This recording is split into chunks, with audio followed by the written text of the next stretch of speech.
Hey guys, Section of Violence here. Thought I'd go over the UFC predictions. It's been a little late on the week. I'm sorry. Um, but yeah, let's get started. Great card. Very new. Very no. Like there wasn't a lot of cancellations. Yeah, let's get started though. So first off, we have Carlos Ulberg versus uh, Negumereanu. I think Nikolai has the cardio, pressure, toughness, and potentially a wrestling advantage. I think Carlos Ulberg has definitely the footwork, has really good striking. I think he could cause a lot of problems for Nikolai. I just think that's I don't know, man. I want to take Nikolai so bad. I'm so close to taking Nikolai. This is probably one of my closest predictions on the card. But I have to edge Carlos just with the talent. Talent beats skill most of the time. Talent beats toughness, I mean. So let's hope Carlos could get the job done here tonight. I'm gonna put faith in Carlos here. It's a good fight though. I'm really excited. I think Nikolai's gonna be looking to pressure him the whole time. If he does win, it's gonna be in the later rounds, edging out a decision. I don't think he finished Carlos. I mean, he could if Kennedy could, but I don't know. This is a fun fight. Really excited for it to open the card. But yeah, I'm on Carlos Ulberg by let's go unanimous decision. Moving on, we have Montel Jackson versus Julio Arce. Now, Julio Arce is a good veteran. He's faced a lot of good competition. He's been chinned though by some good competition as well. Um, Xiang Yudong is definitely good competition. Um, yeah, I'm gonna have to edge Montel Jackson though, just because Montel Jackson's size, it's crazy. He has probably the biggest hands in the division or any division until light heavyweight. It's crazy. The guy's hands are huge. Um, yeah, he's coming off two finishes over lower level competition, but he did lose to Brett Johns, so that's interesting. But he beat Felipe Carreras, Brian Kelleher, and Andre Sukumta, so losing to Ricky Simone is no problem as well. So I don't know. It's an interesting fight. If Julio Arce can get it to the ground and keep it there, he might cause some problems. But I think the size of Montel Jackson is going to be too much of a problem. He's going to be too fast with his striking, and I can see him getting a finish in the second or third round by TKO. But like I said, this is a really competitive fight, and I'm really excited to see how it plays out. Moving on, we have Mike Trizano versus Sung Woo Choi. Now, Mike Trizano is a gamer, um, and he does well against guys who have not like KO power, but like he could hurt you. And they do have some skills. I think Mike Trizano fares better with them. But his last fight against a guy who is semi-dangerous in, well, not semi-dangerous, pretty dangerous in Almeida, going to a guy who's a Muay Thai champion, Sung Woo Choi, who has great takedown defense. I think this is a little bit of a harder task for him. Given Sung Woo Choi doesn't have this greatest fight IQ, I think he should get this job done. I'm really interested to see how this fight plays out. I think Mike Trizano's best chance is on the ground, so but I think Sung Woo Choi has been prepping that, so I'm going to go with Sung Woo Choi here. It's not a lock by any means, but I'm pretty confident. But yeah, moving on, we have Carolina Kowalkiewicz versus Silvana Gomez Suarez. Silvana Gomez Suarez, I have her winning by the first round KO. I feel Carolina Kowalkiewicz, although training with a new team, has not been hit quite like normal girls who try to take her head off in the sparring rounds. I don't think that's the case. And I think Silvana Gomez Suarez is going to cause a lot of problems for her with the power, explosiveness, especially in that first round. If it goes past the first round, Carolina has a really good chance of winning, but I'm going to have to go with Silvana Gomez Suarez by first round finish. I just think her hands are going to be too much for Carolina, and I think this might retire her. I'm not excited for this fight, but I'm hoping my prediction is right here because that's the only thing that makes sense to me in my head. But yeah, moving on, we have Ottman Azaitar versus Matt Frevola. Matt Frevola has faced good competition, but yeah, Ottman Azaitar is no joke. He's faced some good competition. 8-0 guy, Camel Worthy is alright. Um, Timu Pakalin, it's not much I can say about him. He was in the UFC long. Like all of his guys, like he hasn't really faced that top competition yet, so this is another test for him. If he can beat Matt Pravola, I think he's gonna really shine. But yeah, it's a really tough test for him. Uh, I'm gonna edge him ever so carefully just because of the power advantage. But man, I'm not confident just because of Matt Favola's pace, pressure, and he has striking himself. So I don't know about the power, but I definitely think Favola is dangerous. So I won't count him out, but I definitely gonna go with as Atman here because I just been let down by Favola's chin too many times. But then again, I don't know, man. Azaitar hasn't faced anyone his level yet, so we'll see. It's a good fight. I'm really excited to see how it plays out. Moving on, we have Andre Petroski versus Wellington Turman. Andre Petroski, man, I don't know how to face. Like he doesn't have. I'd say Wellington definitely has a better striking. Who has a better jiu-jitsu? I'd say Andre in the first round. But once it gets past the first round, I'd say Wellington has a better guard. Um, he's a more variety of his submissions. That's as well. Given he's not the best fight IQ and he's not really the best, he trains with really good fighters out in Connecticut with Glover Teixeira and Alex Pereira. I think he's training with really good guys. So I think he should be able to win this fight. He's on a little bit of a winning streak, so I do think Wellington Turman gets the job done here by decision.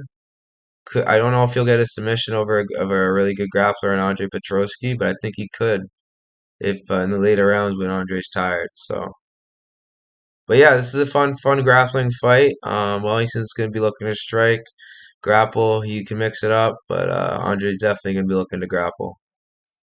Yeah, we're going with Wellington Turman here. Moving on. We have Aaron Blanchfield versus everyone's favorite Molly McCann, Meatball Molly. Now, I'm not just riding the hype here, but I gotta predict my girl Molly McCann.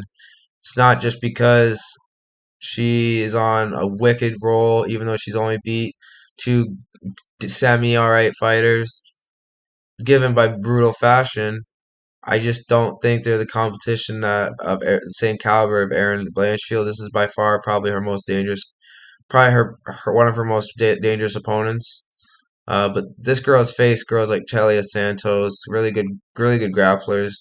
Jillian Robertson. I feel like I know she's not the same caliber as Erin Blanchfield, but I feel like Molly McCann has definitely improved leaps and bounds. She wasn't allowed to train MMA until she learned how to really grapple. Her grappling has definitely gotten so much better. She's looking amazing this camp. At plus 300, I'm gonna have to take that.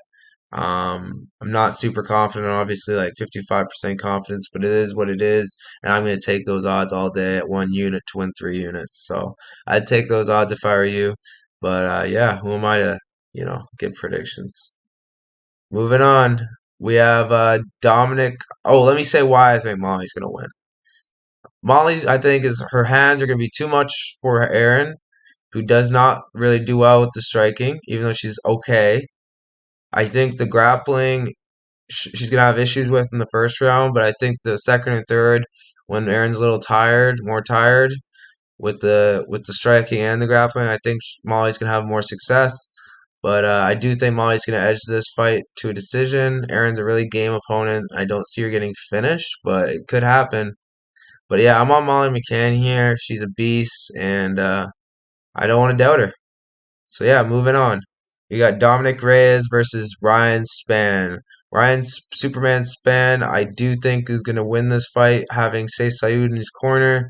And again, I think really good mindset. He's been looking his last few fights, especially his last fight. I think he beats Dominic Reyes, who's been out of the sport since his fight with Yuri. Choi Vs I think changed his outlook on the sport. He hasn't really fought since or been, you know, wanting to fight. I mean, he's back now, but he said contemplated retirement, and I don't know about retirement, but he's contemplated moving on to another thing, other things in his career. But yeah, I think Ryan Spann's just been more active. He's also I think quicker right now. Reyes is I mean I haven't seen him in a while, but I think Spann's gonna be able to chin him. I think in the late first or second. This is gonna be a fun fight though. I don't see this going the distance. It's either Reyes finishes him or Spann finishes him. Both by I mean I don't see a submission, but in the UFC anything can happen. So I'm going by Spann TKO in late round one. But yeah, moving on. We have Brad Riddell versus Renato Moicano. Now, Renato Moicano just came out of a banger with RDA, and I honestly do believe that if he fought like that fifth round, like he did the whole fight, he would have won. But unfortunately, Renato I don't know, just went into Terminator mode in the last round. Once he's already accumulated all this damage and been beat up and lost every other round. So, you know, I don't know what happened there, but Renato Moicano, when he's game, when he's on, he's on. And I do think Brad Riddell is definitely coming off a few losses that he definitely doesn't feel good about. He says he's hit a new switch in his career, so I am watching out for that. At the same time, I can't ignore what's happened recently. For that reason, and due to the momentum Renato's gained due to that loss, even though it's a loss, he did gain some momentum, showing his heart. I do think Renato has a chance in this fight, but I do think there's a big striking difference. That's what people have to remember. Because although Renato is very dangerous, I do think Brad Riddell is a better striker. It just so happens that Renato Moicano can strike as well. So that's why I am a little skeptical because I think if he mixes in the takedowns, he can really. But the thing is, Brad Riddell's wrestling is better than Moicano's. So this is a really tricky fight because I do think Brad Riddell should be able to win this fight, but Moicano has shown he should be able to win this fight too. So as a prediction, I am leaning Brad Riddell by decision, but I'm not confident, and I am probably going to lean the dog in Moicano just because of, man, I don't trust Riddell. Maybe I should, and maybe I'm going to regret this. I probably am, but I do think Moicano is dangerous. Moving on. Dan the Hangman Hooker versus Claudio Puelles. Now Dan Hooker, man, I one thing you gotta say about Dan Hooker is he has amazing takedown defense, other than when he's fighting like ridiculously good wrestlers or like daggy wrestlers. But against guys who are just mainly grapplers, but like not the cream of the crop, he does shut them down very well and actually mixes in the takedowns of himself. I don't see him mixing in takedowns with Claudio Puelles just because of the threat of the knee bar, which is his only submission, in my opinion, to be worried about. So that's why I do think he's a bit overhyped because he's faced. If I think if Chris Grutzmacher can take it to the third round with you, I feel like Dan Hooker should be able to. So I'm gonna go with Dan Hooker here by unanimous decision. I think he's the better fighter. I think he can even finish Claudio, but I'm not gonna bank on it just because I think Claudio has a lot of confidence right now, and I do seeing this being a close fight. If Claudio is game and comes game, but I do think he'll fold eventually to Dan Hooker's pace. But just in case he doesn't, and my theory's right, I'm gonna go Dan Hooker by unanimous decision. But yeah, this is a fun fight. I'm definitely excited for it. Dan Hooker loses this, he's definitely looking at a different career path. If he wins this, he's back on the trajectory that he needs, quite frankly. But yeah, moving on. We have the final fight for Frankie, the answer, Edgar. And man, I am sad about it. I just the guy's a legend, man. I've been watching Frankie Edgar since, man, I don't even know how long. I've been a kid, and Frankie Edgar's always been entertaining. He's never not put on an entertaining fight. Fights with great man are legendary. He's a legend. champion at lightweight when the guy's is fighting at bantamweight to finish his career. That just shows the heart of a champion. If he's coming up, he has all these bigger guys and beating them all. Frankie Edgar was the ultimate underdog, and he always won when fights he shouldn't win, and he always did. And he obviously didn't get to get that second belt, but man, he tried, and he's a legend, man. You can't say nothing about Frankie Edgar unless you're mentioning his hustle, his determination, his heart. He left everything out there, guys, and I'm excited for him to face a game opponent, Chris Gutierrez, who, in my opinion, has really good um, leg kicks. He's a bit dangerous. He doesn't have punching power. That's the only thing. And yeah, he's gonna have to catch Frankie. I don't see him pulling combinations out of his ass, but I do see him being a definite problem for Frankie if he keeps it on the feet. I don't think he will though, because Frankie's ground game is far superior, and I do think Frankie's gonna give him a good old school beatdown for 3 rounds, and yeah, he's gonna maybe have a uh-oh moment, but I do think he's gonna win the fight here. I think Chris Gutierrez just gets too comfortable on his back, too complacent. I think Frank Yeager can capitalize there. I don't see him getting a finish, but I do see him winning a unanimous decision to end his career. Maybe even a split decision, but I do think he wins this fight at New York City. I got faith in Edgar here. This is a perfectly good fight for him to end his career. If he wants to win, this is the fight for him. I'm on Team Edgar for this fight, man. I want a special moment, and I couldn't bet against him. I mean, I could, but not with Chris Gutierrez. But yeah, moving on. We have probably one of the most anticipated fights in the card: Dustin Poirier versus Michael. Hi, was it Iron Chan? Was it Iron? Wait, Mike Iron Tyson. What was it? Can't even remember. It was something funny though. Michael Chandler is going to be facing Dustin Poirier. What a great fight. Dustin Poirier, man, he is a dangerous man on the feet with his jiu-jitsu. I'd say Chandler has the edge in the wrestling, but I would say Poirier is no slouch in the wrestling department. His cardio is probably better than Chandler's. But the thing that Chandler has that Poirier, I mean, he has power, but I feel like Chandler's explosive power is also the next factor. But I don't think Chandler's height, his reach, and his just fundamental boxing skills will be at the level of Poirier. And for that reason, I feel like Poirier is going to finish him within 1 and 2 rounds because of the pace, the boxing, and the power he has. Michael Chandler could catch him, but that's his chance is to catch him. He has no other chance but that. He could he out wrestle Dustin Poirier? Maybe. I doubt it. I don't think he has the cardio to do it. But he has good wrestling to mix in. So I definitely think he has a chance to win this fight. But I'm rooting for Dustin and I'm on Dustin here. I do think he's got this in the bag. But yeah, moving on. Speaking of got it in the bag, we have Weili Zhang, our lock of the card. And in my opinion, this is another thing that shows if UFC is real or not. Because in real life, I feel like Weili Zhang, unless the wrestling is really that big of a difference, I feel like she should win this fight 10 times out of 10.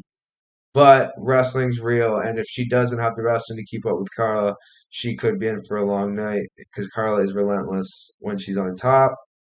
And yeah, but I do think Wei Lee is a problem, and I do think Wei Lee is going to finish Carla in the first or second round, being the far superior striker.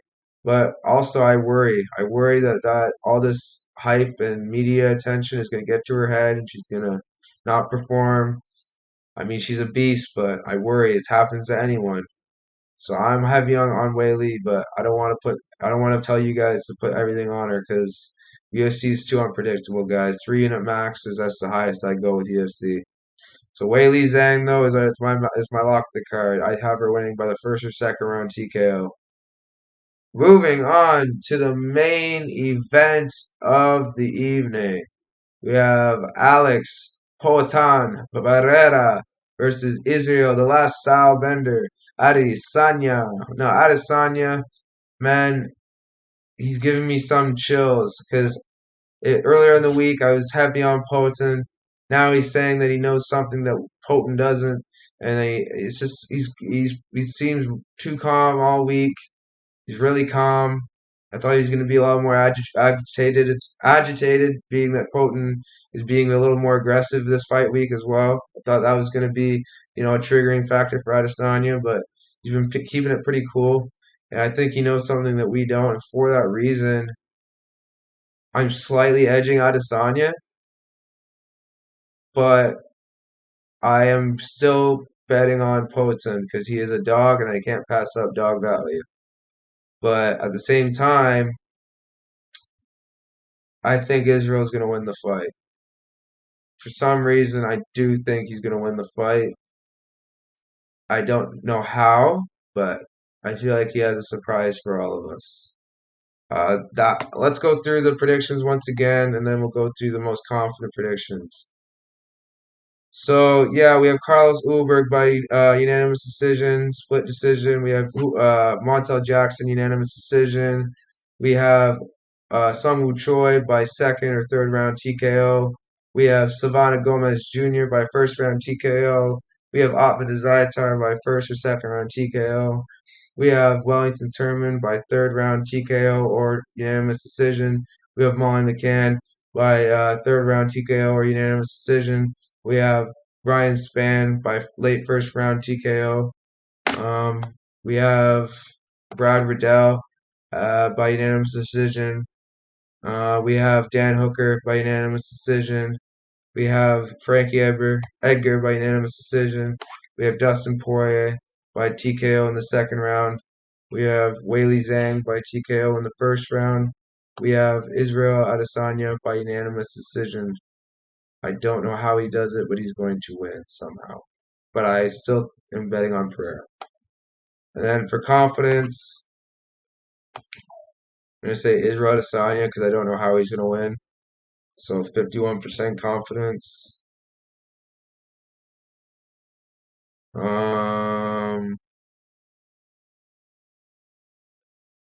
Same with Molly McCann. I don't know how she's going to win, but I'm just going with my gut here. 52% confidence, a little higher.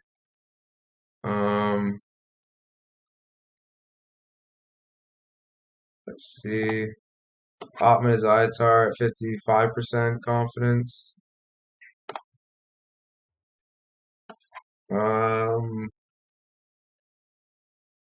Let's see. Wellington Turman at 60% confidence. Ryan Spann at 60% confidence. I forgot Brad Riddell at 52% confidence. Frankie Edgar at 60% confidence. Carlos Ulberg at 60% confidence. Montel Jackson at 65% confidence. Sung Woo Choi at 65% confidence.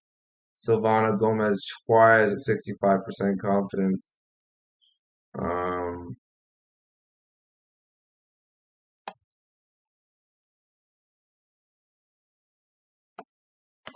Dan Hooker at 65% confidence.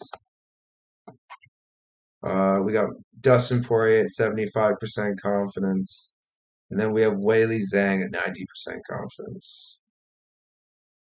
Those are my predictions, most confident predictions. Like, subscribe, share to your friends, and we'll catch you next time, all right?